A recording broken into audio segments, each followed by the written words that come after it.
Hey guys, so my name's Alexis, as you know, my girl Katie, and I decided that we're gonna do a little girl talk thing. She has some questions. We're like, what better way to just like put ourselves out there, I guess, right? Than to just real talk right now. So we have our tequila, what is pineapple it? Juice. Tequila pineapple. I did gag a little bit at the first one. This one's not gonna be any better. She made this one too strong. I almost threw up in the sink. This is our lubricant for this, okay? Because we needed it. We were a little bit uptight for a second. Now we're not. We're good. So how should we just get going? Let's get going. Okay. My first question for you is going to be, what's an influential moment in your life? An influential moment in my life would be finding out that I was pregnant, the decision to be a mother. Yeah. That would definitely be the most influential moment in my life, because before Christina, there were so many different events that took place in my life that led me to just not really even caring, just very, very, very self-destructive. Yeah. And so once I decided to keep her, and then her being born, and obviously the whole path that took place after that, being a mother since then, obviously, it's night and day who I was then versus now, because before I didn't care about myself. I didn't care what happened to me. The only reason I honestly, we're getting deep really quick, you guys, sorry. But the only reason I literally even wanted to live was because I didn't want my family to suffer if something happened to me. And then once I had her, she gave me purpose. She gave me purpose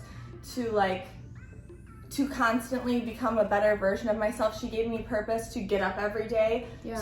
She was like this little perfect being that was just so innocent and pure. Yeah. And I just felt the weight of that, and that her fate truly lied in my hands. Yeah. And so since then, it's just been a domino effect of and I'm not perfect by any means, obviously, at all. So I've made a lot of mistakes, but my general trend has been constantly getting better and better because of her. She's literally the reason, she is everything for why You're her mama. I am now. Yeah. Her life depends on you now. Yeah. So it's not about Alexis anymore. I mean, it's always going to be about Alexis, but it's also about Christina. You gotta take care of yourself too. Exactly. You always have to take care of yourself. Yeah. But basically, this doesn't mean you need to go get pregnant to find purpose in your life, by the way. This is not what I'm saying. I'm just saying Alexis's situation was a different situation. She had gone through things in her past, and this is something that did bring her a realization that her life mattered, but her daughter's life in her eyes mattered significantly more, and that was her fighting chance to make your life better. Yeah. I'm sure having her inspired you to want to love yourself and be better for yourself too. And exactly, I'm glad you touched on that, because what it was is before, all of my reasons were only for her versus now. Yeah. It's for her and also me. We're before I didn't have enough love for myself, so it was all about her, and now that I've grown and done so much healing, now it's for both of us. Okay, so this is perfect for you. Oh God. God bless me. Who would be your dream dinner guest and why? I already know the answer. If you know me, you know it's Jim Carrey, all right? Growing up, of course, I researched him more, and knowing his story, he just is an amazing human, and he has such a good message to spread to the world. And he's gone through a lot of trauma, tragic things in his life, and all he cares about is making people smile. He wants to make people laugh. His main goal in life, he said when he turned 28 years old, was that he just wanted to make people who are going through tragic or sad events, he just wanted to give them a moment of peace to laugh. And that is the most beautiful thing I've ever heard. I could go way more deep into that, but I'm not going to. And what I want to say onto that is when you touch on him being so authentic and stuff like that, I don't know if you got it from him or you're just naturally like that, but that is one thing about this Katie girl right here. She is authentically herself, unapologetically, and that's one of the reasons I love you so much. Yeah. So I will say, as a brief little side note, when Alexis and I first met, it was a very beautiful meet. Maybe we'll bless you guys with that story later. It was love at first sight, and I mean that wholeheartedly. At first I thought you didn't like me. Well, it was okay. It was lust at first sight, because we both saw each other and were I was who is that? She got on my boyfriend's boat, and I was just wait, who is, because Kent was telling me, he was you're gonna love her. He knew that we would get along, and turns out he was very right. But at first I was oh my God, who is this girl? I'll just tell you guys now. I caught her staring at me, and I looked at her. She was like, "You are so pretty," and then I was like, really flattered because I was like, by the way, really quick, never be afraid. If you see a pretty girl on the street, tell her, because my mom always raised me with this lesson, is you never know what anyone's going through, and you tell them it could literally make their entire day, week, whatever it is. So like, if you have something positive to tell someone, spread that and share that with them. Don't hold it back. Even if it's a person of the opposite sex, fucking tell them. It doesn't mean you want to get in their pants, but maybe if you do want to get in their pants, regardless, say it to them, because like, again, yeah, you don't know what someone's going through. You might totally change their entire day, week, month around. Your simple compliment and like your kindness to them literally could save their life. And that is so amazing. Yeah. That's crazy. Yeah. Mm-hmm. Okay, we're gonna move on to the next question, because her and I, we promised each other we wouldn't get off on tangents, and we already are. Yes. So what's one of your favorite movies and why? My favorite movie is definitely Lovely Bones. Have you seen it? Course. Okay, that is my favorite movie on earth. So me and my sister, the one that passed away before she died, me, her, and my mom had watched it together. Mm-hmm. And then after she died, it just like resonated with me so much, because it just encapsulated the afterlife in such a detailed way. And I know we all have our different beliefs, but I definitely do believe in an afterlife. I don't know, it just made me feel closer to my sister. Like, it just felt like that movie was meant for that, if that makes sense. Like, when I watched it, even though like there's definitely like scary parts of that movie and like really like aggressive. Yes, a lot of it. But like towards the ending and things like that, and like her, if you haven't seen the movie, I highly recommend. And I think the main reason it's my favorite one is just because it makes me feel close to my sister. And just like, there's this one scene where the dad just feels completely so lost, and he's trying to figure out who killed his daughter. And he's by the man's house who killed her. Mm-hmm. And there's a rose, and the rose is dead, and he sees the rose. Just only he sees it. The rose is alive again and red and blooming and beautiful, and he sees that in his hand. And then they show her, the daughter who's dead, like in the scene, holding it, like making it turn into that.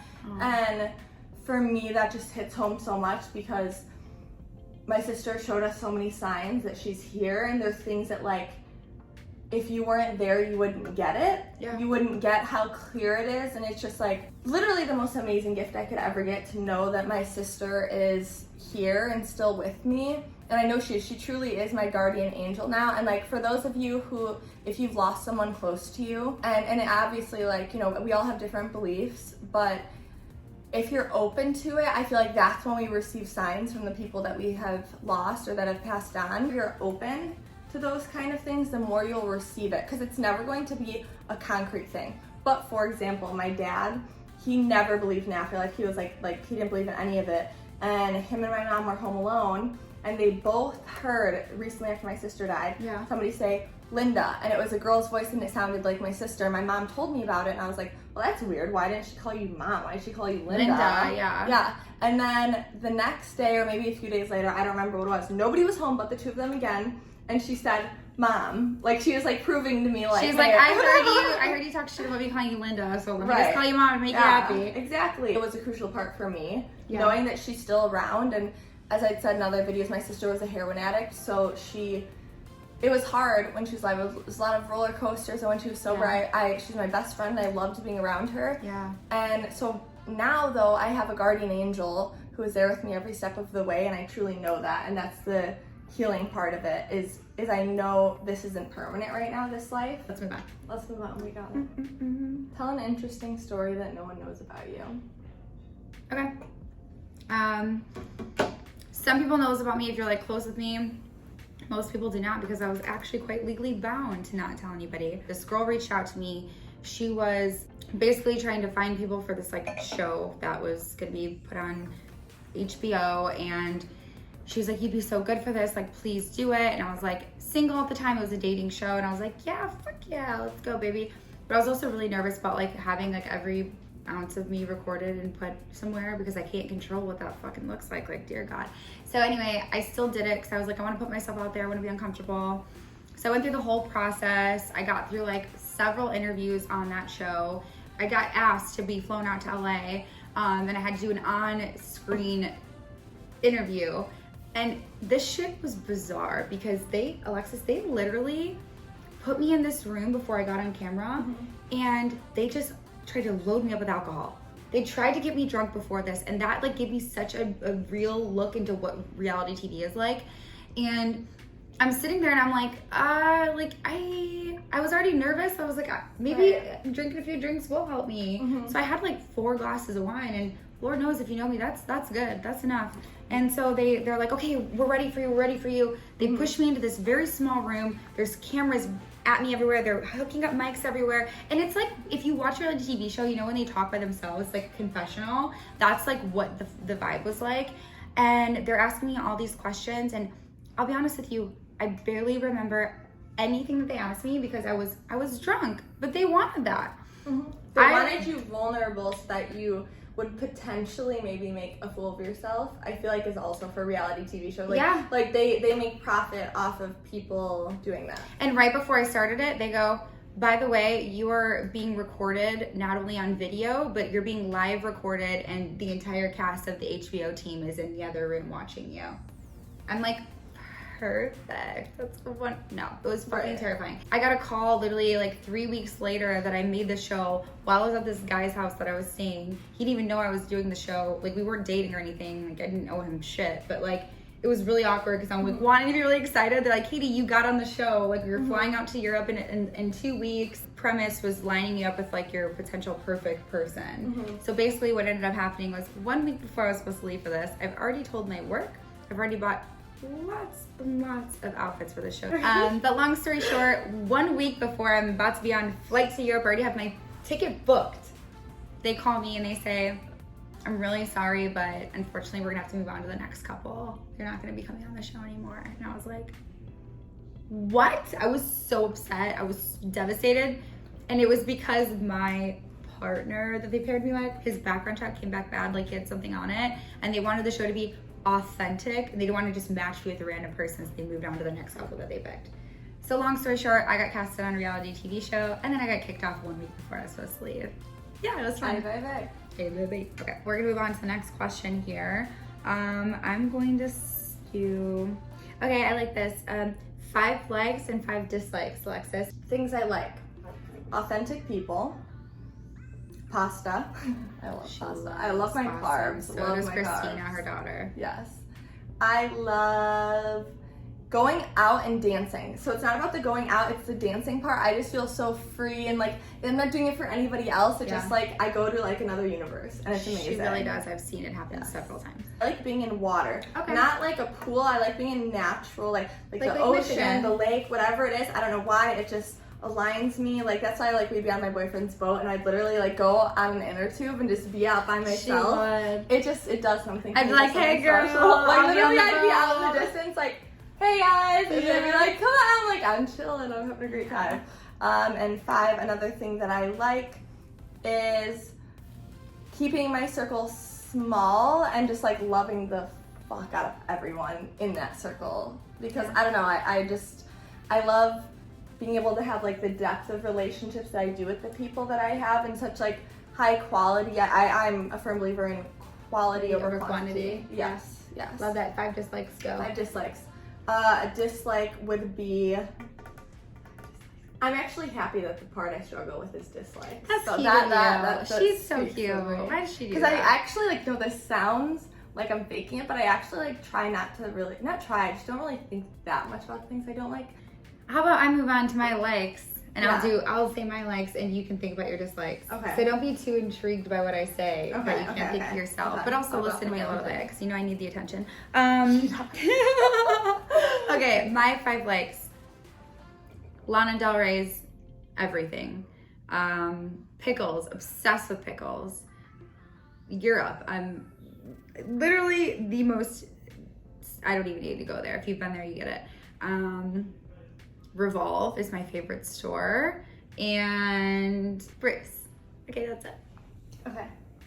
Things that I dislike would be, so my boyfriend he likes to listen to his like certain emo music that's super boy bandy, and it just sounds so boy bandy. This is where we don't get along, because this is why her boyfriend and I are best friends, because I don't like that. I hate that. Doesn't vibe with me at all. I don't like people who don't like multiple genres of music. Like if I ask a person what genre they like and they tell me, I only like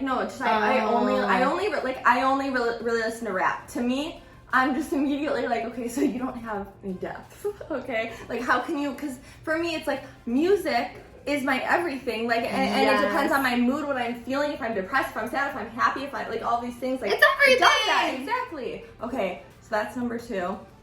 Number 3 would be... Can I list your number 3? Yes. Okay, I'm gonna list her number 3. Number 3 is she likes the building she lives in, but she hates not feeling like she can just like open a window and like walk outside and escape because she lives in a high-rise in Chicago. And like you feel trapped and you feel like you're in a box. I know you hate that to your core. We're gonna be moving to the suburbs, which I'm really excited for, like in a house, because I just want to be able to like walk outside and be in nature and all these things. Oh, so that's a perfect another thing that I don't like is I like living in the city, but living in the city with like a child doesn't work that well because it's like I have a big car that's 3 rows, so I can't parallel park. First of all, I'm not good at parallel parking to begin with.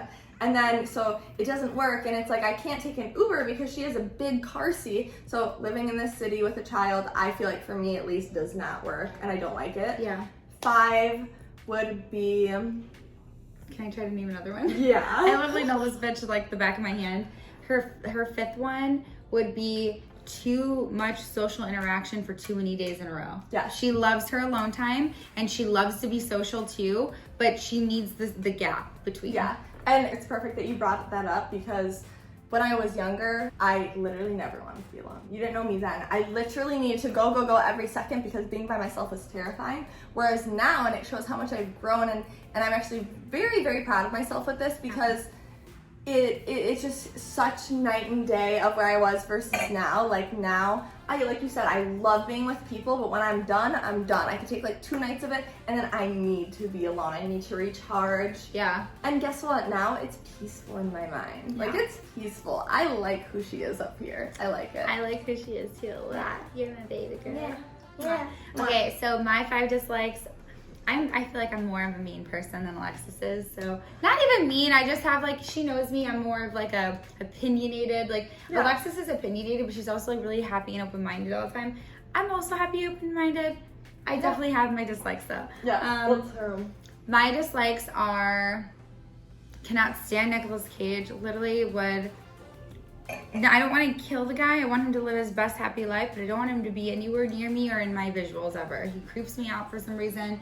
I need to say I trust when she says that because this girl, that's another thing I love about you. You're very intuitive. You're so intuitive. Like, that's, I feel like, one of the things that intrigued me at first when we first met each other is like, I didn't tell you that much, but you just like, you would say things. And I'm just like, how does she know?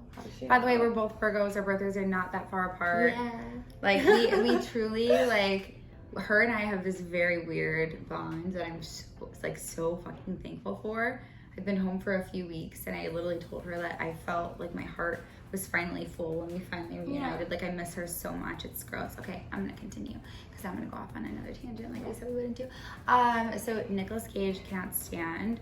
How do I phrase this the right way?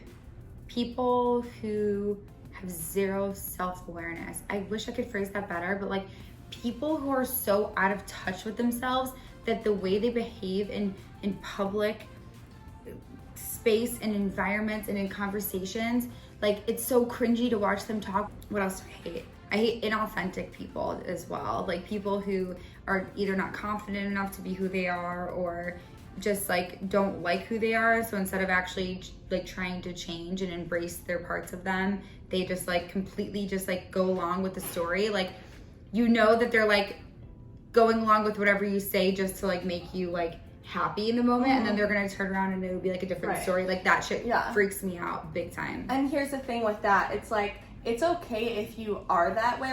Like I don't even think it's like a genuine hate. It's just like if you're around that enough, it can be draining if you're a person who's like an empath, and I think you are too, where you're very in tune with what's going on inside of a person. And so it's like, I guess the moral of that would be like show up as your authentic self, because that is what people will be most attracted to. And the people who aren't, like, screw them. And the people who are, like, go with that. It's so much more special and cool if you just were your authentic self. People would love you and you'd attract the right people as well. Anyway, I'll move along. That was 3. And 4, I hate... Dislike. I'm so sorry. She doesn't hate anything. She's an angel. I do hate Lori Lightfoot. I do. She's my one hate, actually. I feel a hate for her. Yeah. I'm sorry. I'm not trying to be political. I just think that girl's a fucking weirdo. But 4 is my dislike, Alexis. Would be oysters. I definitely don't like oysters at all. I try to like them. Don't like them at all. I'm allergic to seafood, but like either way, I feel like those are kind of creepy. Though they're the texture. All I picture is if you guys have seen the movie White Chicks, you know when he's like slurping them, it's so creamy, and he's like making it sexual, and I'm just like, stop, no, ew, even like the sound. Stop it. I That's know. so bad. And he's like, you see my tongue, and he's so bad. Oh my god. No. My last dislike. Okay, well, I don't want to be like. You know how I am. Sometimes I just go a little too. I'm gonna try to be nicer. No, she really is nice. She's a passionate girl. No, I am, but I'm really honest. Like that's the thing. That's where we differ. Like Alexis is super honest too, and passionate and loving. But I sometimes she can read the room when to say something, when to not, and I cannot. I do not like when people try to go blonde and they go to. No offense, a stylist that doesn't know what they're doing, or they try to do it themselves and their hair is literally orange. That's it. Okay, keep mine, choose a hairstylist, so that would be a pet peeve. Cheers! Thank you for adding flavor to our New Year's Eve. Yes. Our night's about to get a lot more special because we're about to spend it with the people that we love most, especially you, Bubs. Yeah. Love you. Thank you guys for listening. Hope you enjoyed. Cheers to you guys. Boom. Take care of yourself this year, bitch. Have a wonderful New Year's, you guys, and I hope you guys enjoyed this. See you next time. Bye. Kisses. Wait, what's the separate one?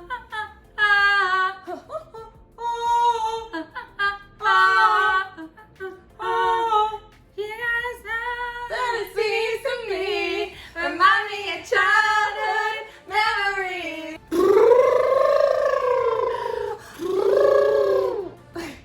I love Glass Round, but Why is she so good at that? I'm a fucking pro.